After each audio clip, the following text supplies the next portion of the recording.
Blog Talk Radio.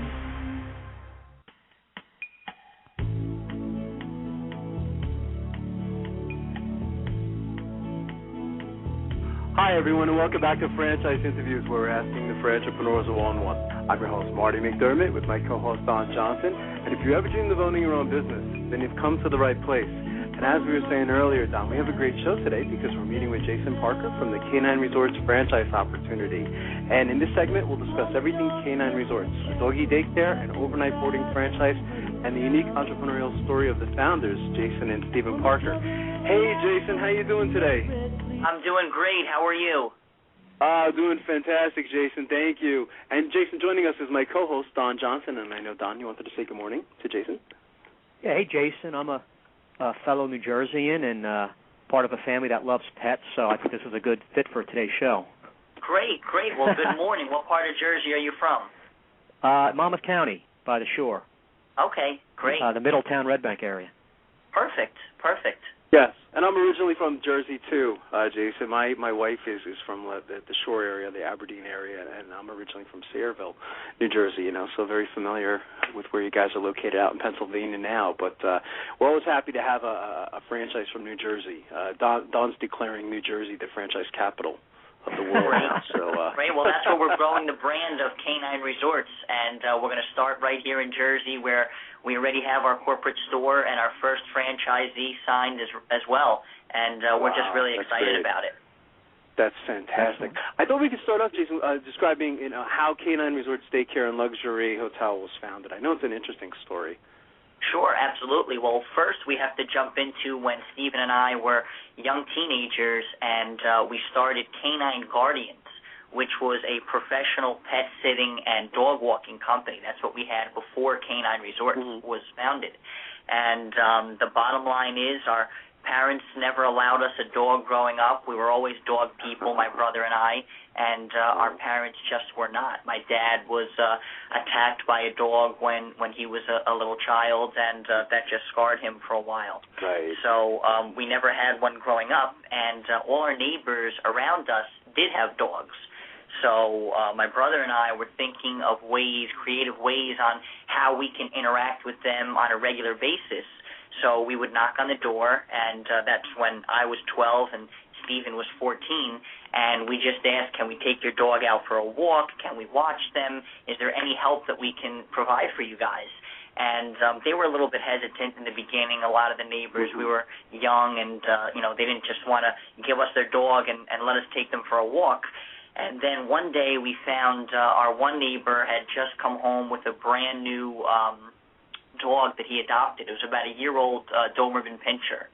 And, we would always say hello to this neighbor and talk, but we really didn't know him that well until he got this dog, Mindy. And we would go over. He said, anytime I'm out here in the yard, he had a great fenced-in backyard, you're more than welcome to come over and play with Mindy and care for her and the whole 9 yards. So I was the first one that talked to this neighbor. His name was Bob. He was a retired gentleman. And when my brother got home from work, he had a part-time job at a restaurant. I told him the great news that Bob has this dog, and we can go over. He said we're welcome to go over anytime he's out and play with this dog. And it was like the best thing in the world for us. So we started watching his dog, one step at a time. When he would go away on vacation, he'd go away for a day and say, here's the key to my house, come in and take Mindy out every couple hours, feed her, and things like that. And then as time went on, he saw how responsible we were, how we always showed up, we never canceled, and he would start going away for an overnight, and then a weekend, and then a week. And it was great. I mean, a lot of this was during the summer where we didn't have school, and we would just walk right next door, hop the fence, go into Bob's house, take out Mindy. I mean, we were there more than we were at home. And our parents weren't that thrilled with that, but Stephen and I were. And so from there, the word started to spread. Bob started telling a friend and telling a neighbor. I have these great neighbors, and they'll come over. And in the beginning, we didn't even charge for it. We did it for nothing because we just wanted to have the opportunity to play with dogs. And I'll never forget, we had a client who was the the director for one of the classes at the high school where my brother went to school, and he was the athletic director. And he hired us. At that point, we were charging, and that's when our business really, took off, because he told people that he knew in the community. He told other teachers, colleagues of his, and that's when we really started, putting flyers out and business cards and having printed material for our business. So we turned that into a dog walking and pet sitting company, and my brother attended an international seminar in Nashville, Tennessee for professional pet sitting. I never knew that something like that even existed. And wow. He was just inspired. He met these two young women who left their jobs in corporate America, and they had one of the largest pet sitting companies at that time, and they were grossing over $500,000 a year. And he came back to New Jersey and shared this experience with me. And we said, you know what, we were still young teenagers, and we said, this is the industry we want to get into. We can do something that we love, and we can do it for a living. And shortly thereafter, we came up with the idea to open canine resorts, daycare, and luxury hotel, which could be a place that people can drop their dogs off if they have to go away for a weekend or a week or a month or whatever the case may be. And the dogs can really be pampered, and we can really take care of these dogs the way we would as if they were our own. And we had introduced cage-free boarding to this area, and something like that never existed in 2005 around here. And when we opened, we had these magnificent suites that were 10 by 10 in size, the size of some people's bedrooms in this area, some children's bedrooms. And they had premium beds, they had outdoor window views, TVs tuned to Animal Planet, and the buzz went around so quickly, it was an instant success. Wow. So, it seems like you guys were destined to do this, doesn't it, Don? Absolutely. Yeah, it sounds like it, yeah. Age. Right. Yeah.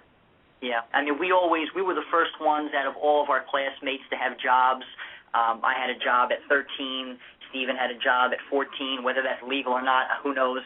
But we were the first ones. We always had that spirit. We had a great work ethic, which is, one of the characteristics that we look for in a franchisee.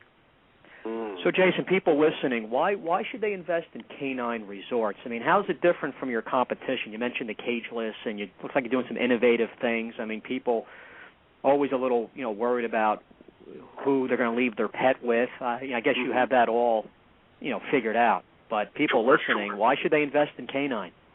Well, there's a couple of different reasons. Firstly, we have a proven track record. We've been doing this for 12 years now, since our pet sitting business, and 6 years specifically to canine resorts. And we've proven that not just with one business, but with our pet sitting and now at our hotel, we know what we're talking about. And we're very different, both in the consumer market with our location in Fanwood and with the franchising. In the consumer market, we offer something really special, cage-free dog boarding, which is just so different than the traditional boarding kennels that are out there. Our facilities are very clean. We use only the best hospital-grade disinfectants. You can walk into our hotel here in Fanwood any time for a tour, and you'll just be taken back by the decor, the cleanliness, the friendly and knowledgeable staff, and the largest cage-free rooms anywhere around. And specifically with franchising, we really plan on over-supporting our franchisees. And what I mean by that is we're going to hold their hand through every step of the process. And it starts with picking out a territory that can support a business like Canine Resorts, to lease negotiations, zoning, construction, and then lastly, the grand opening, marketing, and festivities. We're going to be there to help them. And I think, without us, it can be overwhelming for a person that's just going to start a business. Starting up a business is not an easy thing. And Stephen and I are going to walk them through the entire step and everything through the process. And Canine Resorts has been voted #1 pet service by New Jersey Monthly Magazine and the Courier News. And those are two huge awards that really prove to everyone out there what sets us apart.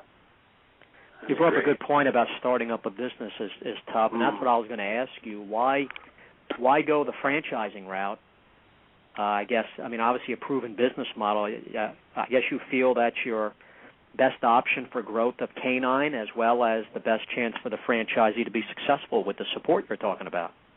Exactly. I mean, someone can go in and, go to a bank and look for financing and try to get financed on a startup business. And as you gentlemen both know, it's not an easy thing right now. And people are more likely, I think, to succeed with the franchise because there's a proven track record. We've learned from our mistakes, and no one can say that they didn't make mistakes because everyone has. But Stephen and I have learned from our mistakes. We've implemented different procedures to kind of correct those mistakes, and we have everything figured out. And someone can buy into the system and really get the support without being lost. And even, banks are not financing many things out there. We have preferred lenders that have said, if you find the right franchisee that meets our criteria, because they're going with the Canine Resorts brand and they're getting so much support behind them, we will finance. You mentioned the right franchisee, Jason. Who would that be? I mean, who's your ideal? What types of characteristics are you looking for in prospective franchisees or someone who expresses interest in buying into your franchise opportunity? What do you look for? Well, we look for someone who has a love for dogs and is also business savvy. And from the first time we interact with the potential franchisee, we start evaluating them. Everything from how they answer the phone, the way that they answer our questions, the level of dedication we think they have. And we want to get to know them. We talk to them on the phone initially. Then we send them out an application, and then we invite them in to have a tour of the facility, and almost like an interview process here between Stephen and I, because what's different about our brand is that, and what we tell people, is that we don't sell franchises. We award them to qualified buyers, meaning if someone comes in and has the money to open up a Canine Resorts, and we don't feel they have the right qualities, the work ethic, the dedication, and they're not really interested in what they're doing, we won't sell them a franchise. Let me just ask something real quick, Jason. Are the Papillons, some of your better clients? My family's had a few Papillons. Right. Well, those are small little dogs, Marty. An interesting fact, we find that when our clients come in with the smaller dogs, like the Papillons, the Bijans, the toy poodles, they're putting them in the luxury suites. They're spending top dollar, getting them the largest accommodations with all the bells and whistles, adding on tons of extra services, because these are little pocket dogs that they're carrying around with them, and they're spoiled. The larger dogs, the German Shepherds, the Mastiffs, things like that, they're saying, a cage is fine, a large cage, of course. Let him run around in the daycare all day, let him exercise, and he can sleep in a cage. He can tough it out. That's funny. It is. It's something. Well, we were talking in segment one, Jason, about how the pet is certainly elevated in society. From if you look at the 50-year history, of the pet, the industry is amazing. I mean, when you look at the numbers, are there any hard numbers on the industry as far as like how big it is, or? The American Pet Products Association says that $45.4 billion was spent on pet care services in 2009. Now, that's everything, with pet food and pet grooming and pet boarding. $3.4 billion in boarding and grooming services alone. So what that means is that Americans spend more money on pet care than going to the movies, playing video games, and listening to recorded music combined. It's amazing. Really is. Next, Jason, let's, I guess you have a pretty good training program. We do. What we do is, as I mentioned before, we're going to make sure that each and every franchise is more than prepared before opening. And each franchisee will have on-site training here at Canine Resorts Corporate Training Center in Fanwood, New Jersey. They will receive an operations manual, which is over 300 pages, and it lists everything there is to know about Canine Resorts procedures, everything from how to check in a pet with screenshots of the specific software that we use, giving step-by-step instructions, to the color of socks you must wear on your uniform. We've written everything out and basically are going to tell our franchisees exactly what to do. And they're also going to get training here at our location. We're going to be at their location all through construction, making sure that everything is set up properly, and we're just really going to be with them every step of the way. We don't want to be the franchise company out there that you sign up, you pay our fee, we give you some instruction, and you're out there on your own throughout the process. Or after you open, you have questions and you don't get the support that you deserve. We are going to be very hands-on. Steve and I are going to be involved throughout every step of the process, and that's why in the beginning we're focusing on the Northeast, more specifically New Jersey, because we want to be able to be within not only a phone call but a car drive away. If there's an issue at our location, let's say in Livingston or Paramus, those are two areas that our franchisee is looking at right now, we're going to jump in the car and get over there, and we're going to solve the problem, because that's just the type of relationship we want to have with our franchisees. You put one in the Marlboro, Manalapan, Colts Neck, Freehold area. I mean, it's almost a guaranteed winner, I think. Well, it's funny that you say that. We just met with two gentlemen, a father and son, that are looking into the franchise right now, and they're hopefully going to be our number 2 franchisees. And those are the areas that they're looking at: Homedale, Manalapan, right. Those areas that are in need of a canine resorts. Does the franchisee have to have much insurance with this type of business? I mean, sometimes don't dogs fight or a dog can get sick? I mean, is there much in the way of insurance that needs to be carried? They really are not. Most people do ask that question. It's a very good question, how much insurance is really required. And we list a figure in our FDD.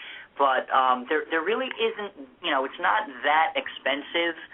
You asked about do dogs fight or get sick. Here at Canine Resorts, we're very strict about the dogs that can participate in the doggie daycare program, which is the group socialization playtime where they all mix together. And all the dogs go through a very strict temperament test, and we evaluate them almost like we evaluate our potential franchisees to make sure that they're going to fit in well with the group. And we turn away a lot of dogs for doggie daycare just because they're either not enjoying it or they're just not fit for the group. They're a little bit more aggressive than we'd like to see. And most doggie daycares don't do that because, they see someone coming in as a client and they don't want to turn away the buck.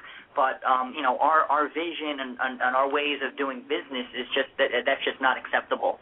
If a dog isn't 100% friendly with other dogs and doesn't pass our test, they can't get in.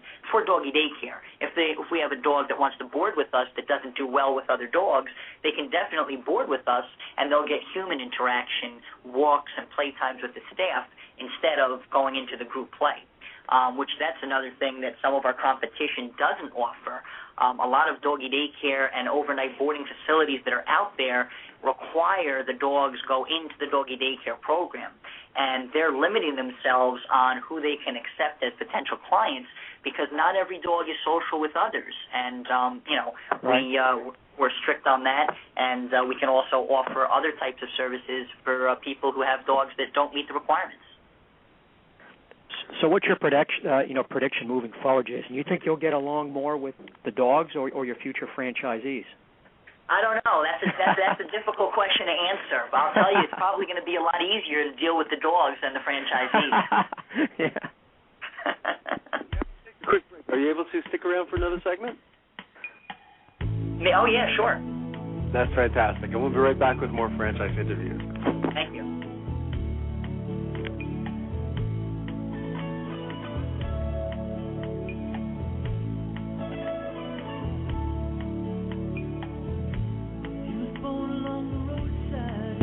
Franchisers, are you looking to reach aspiring entrepreneurs looking to buy a franchise?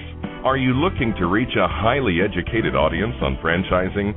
For over 4 years, Franchise Interviews has been giving an up-close, behind-the-scenes look at franchising and entrepreneurship through our website, franchiseinterviews.com, where you can hear and read interviews as well as get inside tips from some of the most successful sources in franchising.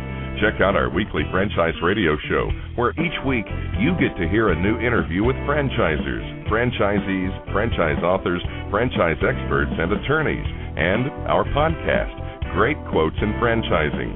Get 3 months of free advertising when you sign up for our 1-year package. For more information, go to franchiseinterviews.com or call us at 610-905-2919. That's 610-905-2919. Need a business loan? Talk to Diamond Financial Services, the experts in franchise financing nationwide. Whether you're looking to start a franchise, acquire an existing franchise, or expand your territory through opening new locations, Diamond Financial stands by your side start to finish. From pre-qualification to packaging and presenting your application to securing a financial commitment and through the loan closing process, Diamond Financial is there. While you're waiting, thousands of others are making their financial dreams come true. Don't wait any longer. Pre-qualify now by completing a confidential, no-obligation financial analysis. Let's face it, traditional banks just aren't in the business of financing small business. At Diamond Financial, we specialize in securing franchise loans from $100,000 to $3 million and equipment leasing up to $150,000. Let us help you get started. Go to www.franchisefunding.net or call 877-508-2274. That's franchisefunding.net, 877-508-2274.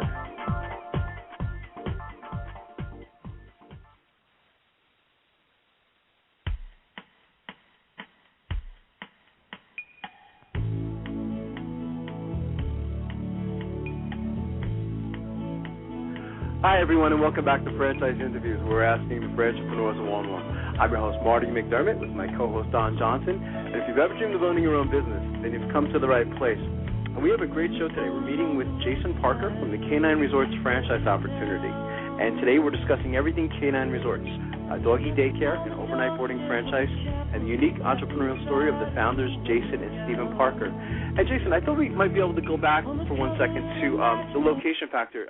What kind of location works best for this type of franchise opportunity, and how much space is required? Sure. We're looking for locations that are between 5,000 and 7,000 square feet. Mm-hmm. They're going to be standalone buildings with an ample area for outdoor courtyards so the dogs can run around and exercise and eliminate out there. And we're looking for more higher-end towns because, Canine Resorts, I wouldn't say it's expensive, but it's a little bit more than a traditional kennel, but we feel that you're getting a lot more, with respect to all the things that we have. I mean, we have special floors in all of the dog enclosure areas that'll actually kill odor and bacteria on contact.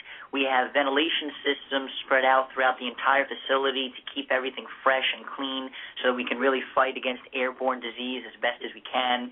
And there's just so many things that are behind the scenes at a Canine Resorts that just makes it so special. So, but to answer your question, between 5,000 and 7,000 square feet in more higher-end areas. More higher-end areas, and it doesn't necessarily need to be on a major highway or anything like that where, thousands of cars pass by or... It really doesn't, because we're more of a destination. And people that are coming to us, they know about us, they know who we are, they know where we are. And, we have a great location. We're on South Avenue in Fanwood, which is considered a county highway, but it's not a big... interstate. It's just a smaller, it really looks like a smaller road. They consider it a county highway. So we do get good traffic, and we do have a good location. We're easy to get to, but we're definitely not going to be in the heart of industrial parks like some places are. So the experience, go ahead, Marty. I was going to say, Jason and Stephen have been doing this a long time. To put you on the spot, Jason, is there anything? What's been the most interesting thing that's happened to you since starting this? Anything stand out? I know the awards are great. It must have been fantastic for you.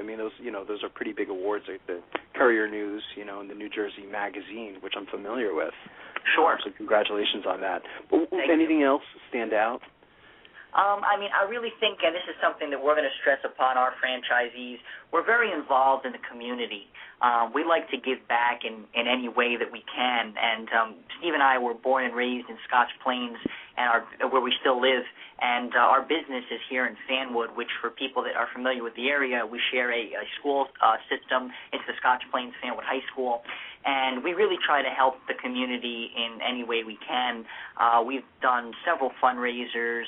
One was for the Scotch Plains Police Department Canine Unit, which fit in great with our business. They recently got a canine unit in Scotch Plains, and we raised funds to provide bulletproof vests for the canine dogs so that they can be safe and protected when they're out on routine patrol. Wow. So I think that's really something that's pretty special. We've done other fundraisers.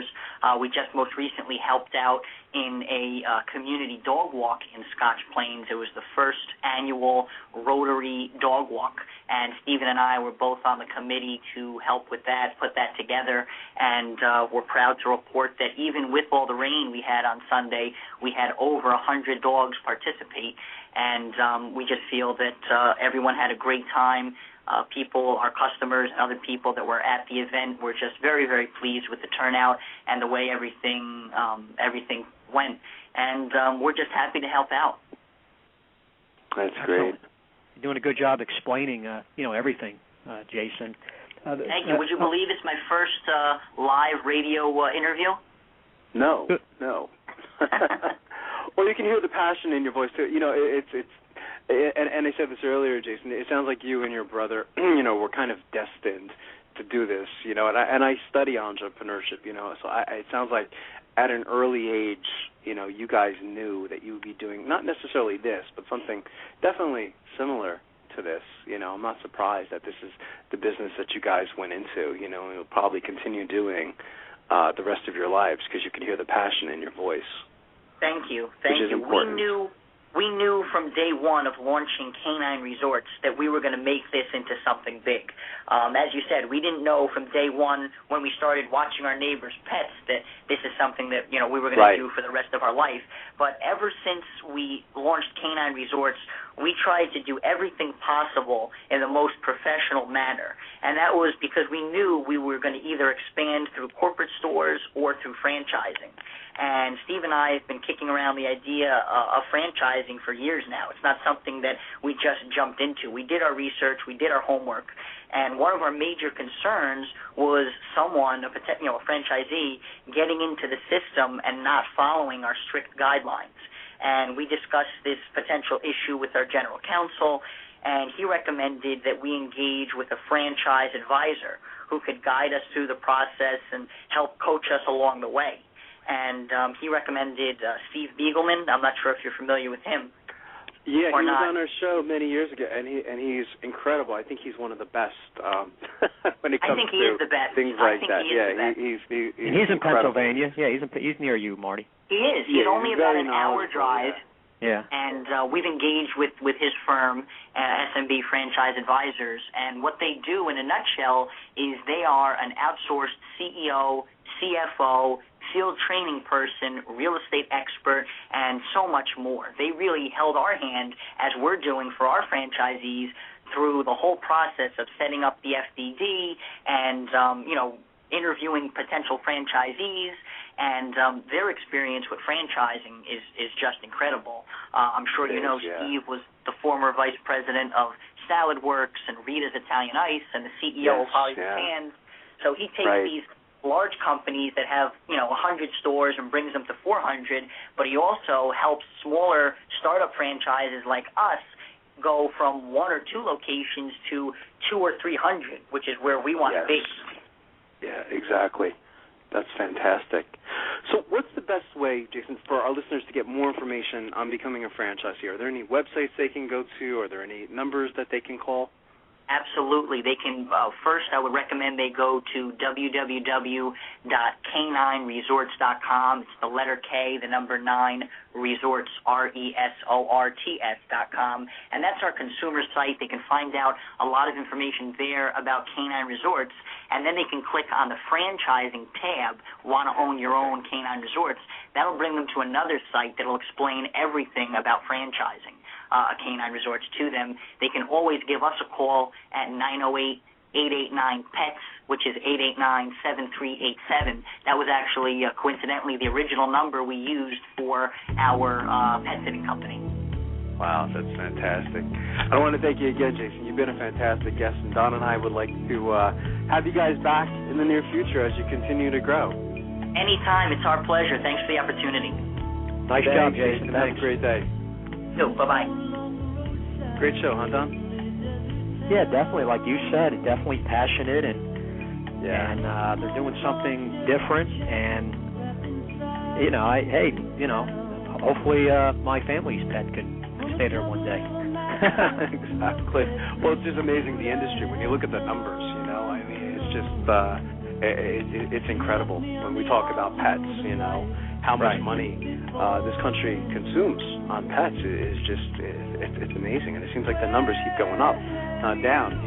So yeah, absolutely. So I think they got a good thing, and we'll keep our eye on them, and we'll have them back next year. Definitely.